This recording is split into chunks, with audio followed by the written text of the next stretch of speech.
The world has a strange way of judging people. We draw lines in the sand, paint with broad strokes, and often we miss the heart beating beneath the surface, especially when that surface is covered in leather, tattoos, and the grime of the open road. This is a story about assumptions, about the kind of cruelty that hides behind a veneer of respectability, and about what happens when the very people society labels as villains decide to step up and become the unexpected, roaring heroes. In the quiet, seemingly perfect suburb of Silverwood lived a man named Arthur Hayes. Arthur was what the community called upstanding. He wore tailored suits, drove a spotless luxury sedan, and sat on the local council. He had a perfect lawn, a large, intimidating fence, and a disposition that was as cold and hard as the polished marble in his foyer. He was, by all accounts, a pillar of the community, except for one glaring, terrifying detail. He was a terror to his own family, specifically to his 6-year-old step-grandson, Leo. Leo was a small, fragile boy, with eyes that looked too old for his face, constantly reflecting a deep-seated fear. His mother, Clara, Arthur's daughter-in-law, was trapped. After her husband passed away unexpectedly, she and Leo were forced to move in with Arthur, who controlled everything: the finances, the house, and the narrative. Arthur didn't believe in tears, nor did he believe in Leo. Every small mistake, every childish whim, was met with harsh, chilling ridicule. It wasn't physical abuse, not in the way the law defines it, but it was a calculated, soul-crushing emotional torment that left deeper scars than any punch. One sweltering afternoon, Leo was trying to retrieve his favorite faded blue ball that had rolled just under Arthur's prize-winning rosebush. In his haste and fear, Leo tripped, knocking over a fragile clay planter. The sound of the shattering pottery was immediately followed by Arthur's booming, icy voice from the veranda. "Leo, what have you done, you careless brat?" Arthur didn't move. He simply watched from his shaded vantage point, a cruel smirk spreading across his face as the boy froze, his small chest heaving with silent, terrified sobs. Leo tried to stammer an apology, tears finally streaming down his dusty cheeks. Arthur didn't offer comfort or patience. Instead, he pulled out his phone, clearly recording the child's distress, and let out a single, loud, barking laugh. "Look at him, Clara, crying over a pot, just like a girl. Get inside and clean up your mess, you little mistake. And don't stop crying until you're completely silent. I don't want to hear another sound." That laugh, that sound of pure, unadulterated contempt directed at a helpless, weeping child, was the catalyst. It was the sound that tipped the scales and drew the attention of people who usually preferred to remain unseen: the Bandidos MC. The Bandidos, or Bandidos Nation, are known globally. Their patches, their colors, their reputation as 1%ers precedes them. They are not heroes in the headlines, they are the shadows, the outlaws. They ride hard, they live by their own code, and that code is rigid and unforgiving. But there's a vital part of that code that the respectable world conveniently ignores: a deep, fiercely protective loyalty to the vulnerable, especially children. They see themselves as protectors of the marginalized, and to them, a rich man tormenting a small child is the lowest form of cowardice. The club had a few eyes in the community: a mechanic, a bartender, a few people who understood that Arthur Hayes's respectability was paper-thin. A retired construction worker, an old veteran known simply as Dusty, lived 2 streets over and had witnessed several smaller, unsettling incidents involving Arthur and Leo. But when Dusty saw the video, the clear, mocking laughter aimed at a child, he didn't hesitate. He sent the footage straight up the chain to the local chapter president, a massive man with a quiet demeanor and eyes that missed nothing, known only as Hammer. Hammer watched the 10-second clip 3 times. His face, usually a canvas of stone-cold indifference, tightened. He didn't see a rich man teaching a lesson. He saw a predator enjoying the suffering of the innocent. That was a line.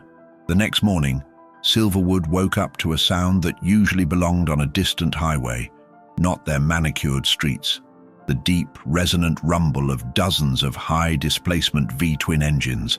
It wasn't just a few bikes, it was a mobilization.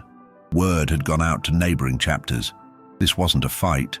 This was a statement. This was a rescue mission disguised as a show of force. 60 bandidos, maybe more, rolled slowly but deliberately into Arthur Hayes's cul-de-sac. They were a unified, intimidating wave of chrome and black leather. Each one wore their colors, the distinctive fat Mexican patch, and they moved with the disciplined, unsettling precision of a military unit. They were silent, the only sound the throbbing pulse of their engines. They stopped directly in front of Arthur's pristine house. Hammer, riding a custom Harley that looked more like a tank, led the charge.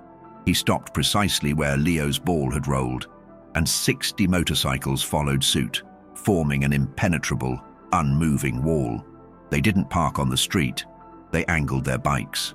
Every single one of them, 60 roaring machines, effectively blocked Arthur Hayes's entire freshly paved driveway.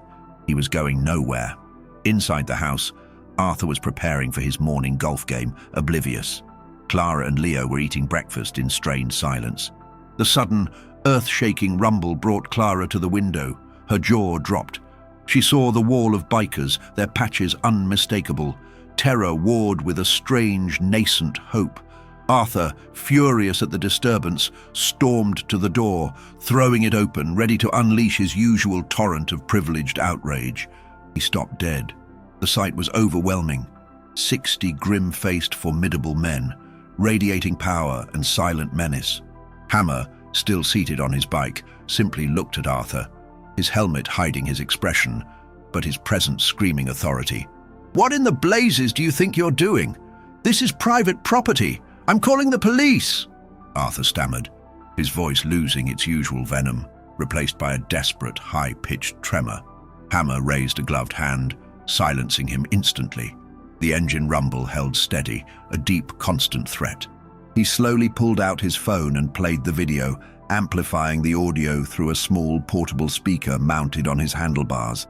The sound of Arthur's cruel, mocking laugh echoed unnervingly down the quiet street. The silence that followed the replay of Arthur's laughter was heavier than the rumble of the engines. It hung in the air, thick with accusation, amplified by the 60 pairs of eyes fixed on the respectable man in the tailored golf attire. Arthur Hayes, the pillar of the community, felt his composure crumble.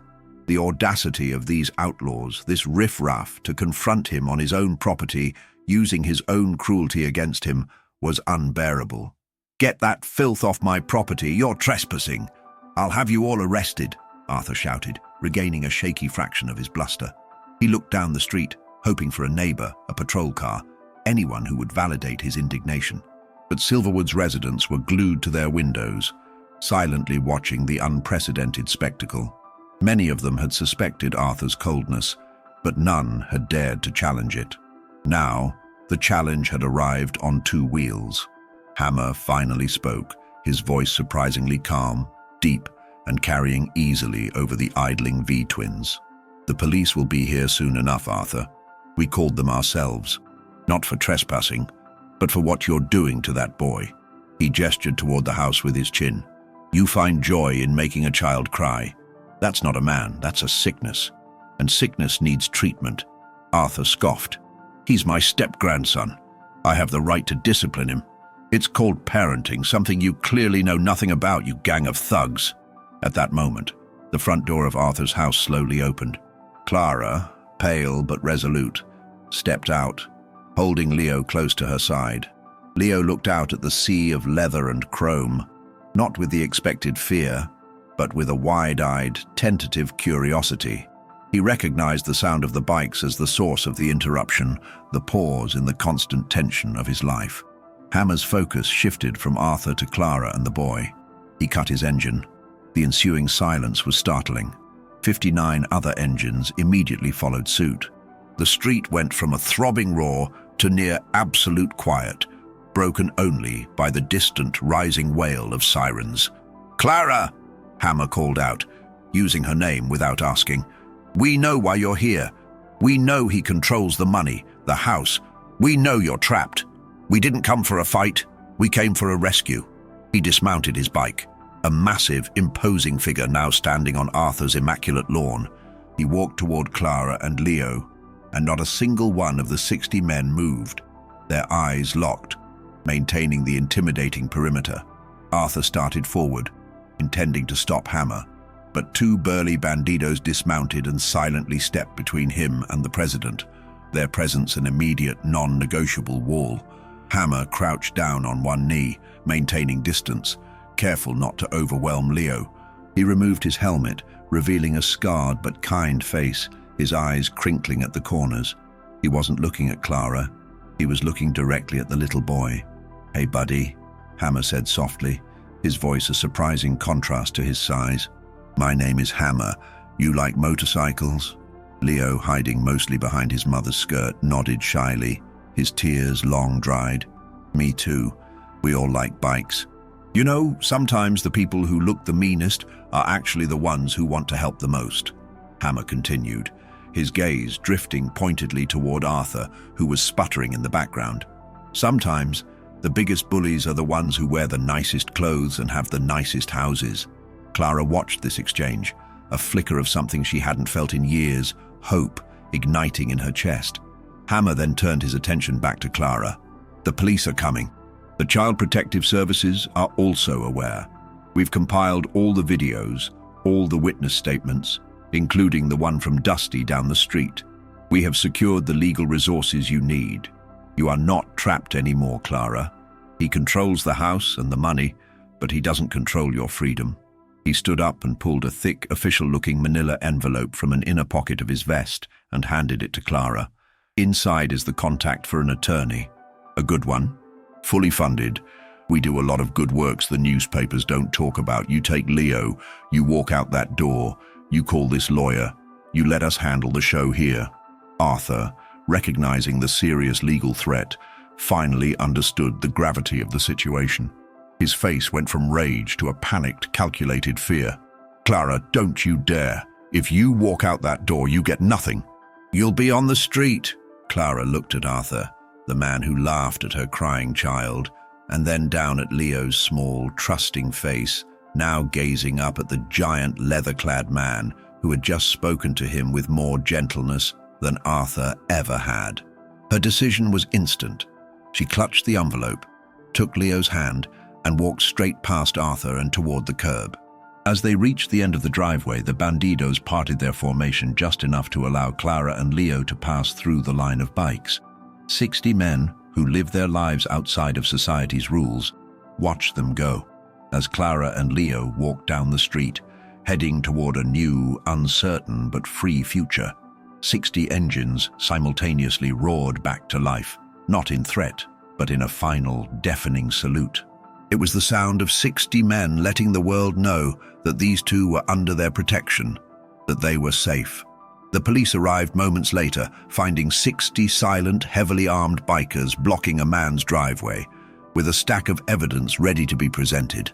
They were outlaws, yes, but today they were the evidence gatherers, the protectors, the quiet, chrome-plated hand of justice. Arthur Hayes was quickly consumed by the legal battle that followed, losing his grip on Clara and Leo, his reputation permanently tarnished. The bandidos didn't stick around for the arrests or the thank yous. As quickly and deliberately as they arrived, they left, melting back onto the highway, the heroes disappearing into the wind, their good deed noted not by any official record, but by a small, brave boy who finally knew the difference between a real villain and a silent, leather-clad protector. He realized that the greatest heroes don't always wear capes. Sometimes they wear colors.